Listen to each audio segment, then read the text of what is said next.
Indonesia is the most beautiful land in the universe.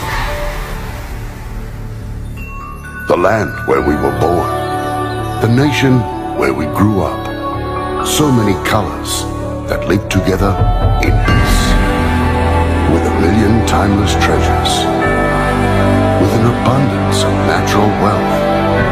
Indonesia is not just wonderful. Indonesia is a wonderland. Halo semuanya, selamat datang di podcast ASN Bangga Menjadi Anak Negeri. Hari ini kita akan ngobrol-ngobrol santai nih tentang satu tema yang pastinya deket banget nih sama hati kita semua, yaitu visualisasi bangsa yang dapat mengunggah rasa cinta tanah air dan bangsa. Tema ini juga sejalan banget nih dengan kampanye nasional kita, yaitu Bangga Berbangsa dan Bernegara Indonesia. Sebelumnya, perkenalkan kami Feni dan Hana selaku host kali ini. Ditemani oleh 3 narasumber yang sangat luar biasa loh, yaitu teman-teman sesama CPNS yang siap untuk mengabdi pada negeri ini. Yuk kita kenalan satu-satu dulu. Halo Kak Feni, Kak Hana, dan teman-teman semuanya. Perkenalkan, nama saya Niko Nuhratanto dari Kantah Kabupaten Manggarai Barat. Salam kenal semuanya. Halo Kak Niko, salam kenal. Baik, halo Kak Feni dan Kak Hana. Perkenalkan, nama saya Andri Rahmat Fajri dari Kanta Buton Utara. Salam kenal semua. Salam kenal. Halo Kak Andri, salam kenal. Halo, salam kenal semua. Saya Suryanti dari Kantor Pertanahan Kabupaten Pinrang. Halo Kak Suryanti, salam kenal. Oke, karena semua para narasumber kita nih udah berkenalan, kita tanya-tanya sedikit nih mengenai cinta tanah air, bela negara. Mungkin aku mau tanya sama semua narasumber nih, kalau dengar istilah cinta tanah air, apa sih yang terlintas di pikiran kalian semua? Mungkin dari Kaniko dulu nih. Kalau menurut Kaniko, yang terlintas kalau dengar kata cinta tanah air itu apa? Oke Kak Hana, kalau dari sudut pandang saya sendiri sih, cinta tanah air itu tentang rasa bangga jadi orang Indonesia dan mau berbuat sesuatu demi bangsa. Kayak gitu sih Kak Hana. Keren banget nih jawaban dari Kaniko. Mungkin kalau dari Kak Andri sendiri nih, menurut Kak Andri, kata istilah cinta tanah air di pikiran Kak Andri itu apa? Baik Kak Hana, kalau menurut saya, cinta tanah air berarti kita ikut menjaga dan mencintai Indonesia dengan tindakan nyata, bukan cuma kata-kata. Seperti Wih, itu Kak Hana. wih, keren banget Kak Andri. Mungkin kalau menurut Kak Suri sendiri, cinta tanah air yang terlintas di pikiran Kak Suri itu apa, Kak? Cinta tanah air ya, yang terlintas dari pikiran saya adalah semangat untuk berkontribusi dan menjaga keutuhan bangsa Indonesia.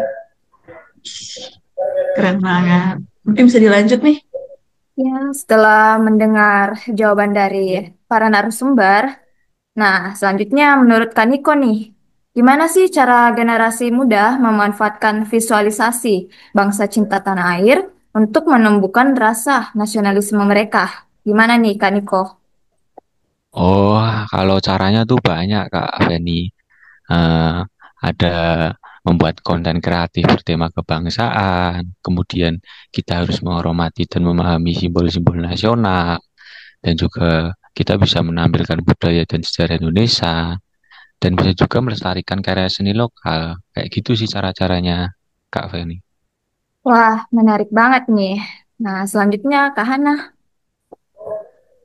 Oke, Kak Feni. Nah, kan tadi kita udah bahas nih cinta tanah air nih. Kalau misalnya nih, menurut Kak Suri sendiri nih, aku tanya nih, kalau kita kaitin wawasan kebangsaan sama cinta tanah air dengan wawasan kebangsaan, bagaimana sih konsep yang bisa menumbuhkan rasa cinta tanah air itu? Wawasan kebangsaan ya, wawasan kebangsaan itu adalah cara pandang kita terhadap bangsa dan negara berdasarkan nilai-nilai Pancasila dan UUD 1945. Kalau wawasan kebangsaan kita kuat, kita akan selalu menempatkan kepentingan bangsa di atas kepentingan pribadi. Misalnya ini ya, tidak mudah terprovokasi isu sara, menghargai perbedaan dan menjaga persatuan. Wih, Wah, keren banget nih, menarik banget. wah, artinya cinta tanah air itu bukan hanya soal perasaan, tapi juga soal kesadaran dan tanggung jawab ya, Kak Suri. Iya, benar sekali. Cinta tanah air itu bukan sekedar berkata, aku cinta Indonesia, tapi membuktikannya lewat tindakan, menjaga lingkungan, membeli produk lokal, berprestasi, dan ikut membangun masyarakat. Itu semua bagian dari wawasan kebangsaan yang dihidupkan dalam kehidupan sehari-hari.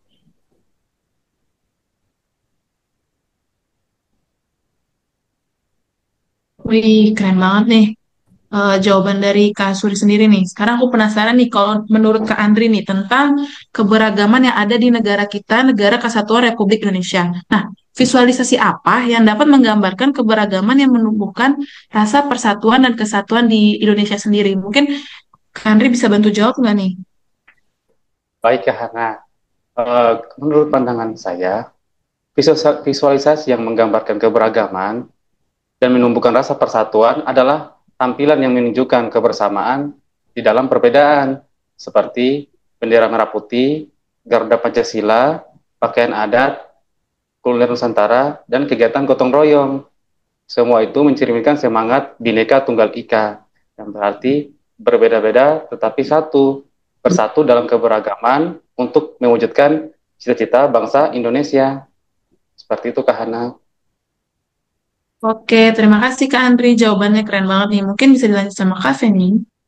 Jadi menurut Kak Andri nih, tantangan apa sih yang akan kita hadapi dengan adanya keberagaman yang ada di negara kita ini? Baik Kak Feni. Eh, ada berbagai macam tantangan, seperti munculnya potensi konflik, perbedaan pendapat, dan kurangnya toleransi, sehingga kita harus menjaga persatuan dan saling menghargai perbedaan pendapat antar sesama masyarakat. Seperti itu, Kak Feni. Wah, begitu ya. Terima kasih atas jawabannya, Kak Andri. Selanjutnya kita masuk ke sesi selanjutnya. Oke, kita masuk ke sesi nilai-nilai bela negara nih. Nah, sekarang kita masuk katanya ke bagian yang sering dianggap berat. Aku pingin tanya nih ke Kak Suri sendiri nih. Banyak yang masih berpikir bela negara itu identik dengan militer atau perang. Sebenarnya apa sih makna bela negara yang sesungguhnya? Itulah persepsi yang sering salah ya di khalayak ramai. Padahal kan bela negara adalah kewajiban setiap warga negara dan bentuknya itu sangat luas. Seperti contohnya seorang pelajar yang belajar dengan sungguh-sungguh, petani yang menanam dengan jujur, ataupun dokter yang melayani dengan hati. Semuanya itu sedang berperan dalam bela negara. Jadi bukan hanya tentara yang memegang senjata ya.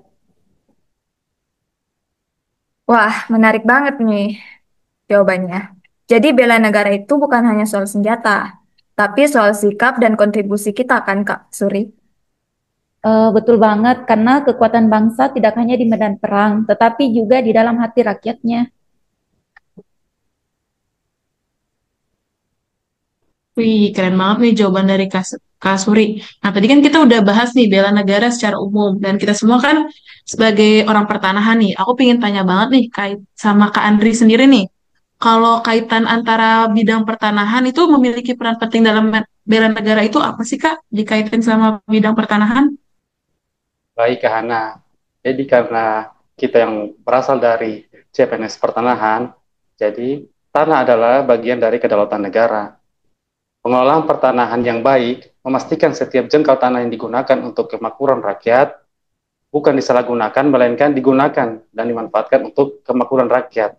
Dapat dilakukan melalui pendataan, pendaftaran, dan sertifikasi tanah yang tertib. Kita menjaga aset bangsa agar tidak dikuasai oleh pihak yang tidak berhak, baik dari dalam maupun luar negeri. Seperti itu, Kak Hana. Oke, terima kasih Kak Andri. Mungkin bisa dilanjut sama Kak Feni. Oke, setelah kita mendengar dari sudut pandang Kak Andri, sekarang kita menuju ke Kak Niko lagi nih kembali. Menurut sudut pandangnya Kak Niko, apa sih tantangan dalam menumbuhkan rasa cinta tanah air di bidang pertanahan kita saat ini? Oh iya Kak Feni, kalau semisal tantangannya ya, kalau tantangannya tuh masih adanya ketidakpahaman masyarakat tentang pentingnya legalitas tanah. Nah, itu memunculkan konflik kepemilikan. Untuk itu, pegawai ATR BPN perlu terus meningkatkan edukasi, dan menjaga kepercayaan masyarakat karena itu penting melalui pelayanan yang cepat, transparan, dan berkeadilan. Kayak gitu sih Kak Feni. Baik, terima kasih Kak Niko. Terima kasih banyak kepada para narasumber kita yang mau bersedia nih memberikan pendapatnya. Sangat bagus-bagus sekali. Namun, sayang sekali nih, kita terpaksa menutup sesi podcast kali ini. Saya, Feni, dan Hana pamit undur diri. Namun sebelum pamit, kami para host mau ngasih pantun dulu nih. Pergi ke sawah menanam padi. Cakep. Padi Cakep. tumbuh subur di musim hujan. Cakep. Cintai negeri sepanjang hari. Indonesia Jaya Cakep. jadi tujuan. Kalau Kak Hana Oke. sendiri nih, dilanjut. O- Oke, ya, kita pantun sekali lagi ya sebelum penutupan. Jalan-jalan ke kota Blitar. Cakep. Jangan lupa beli souvenirnya. Mari jaga Cakep. negeri tercinta dengan Cakep. persatuan dan cinta bersama. Oke. Terima Merdeka. kasih ya pada teman-teman Sekian sekalian. dan terima kasih.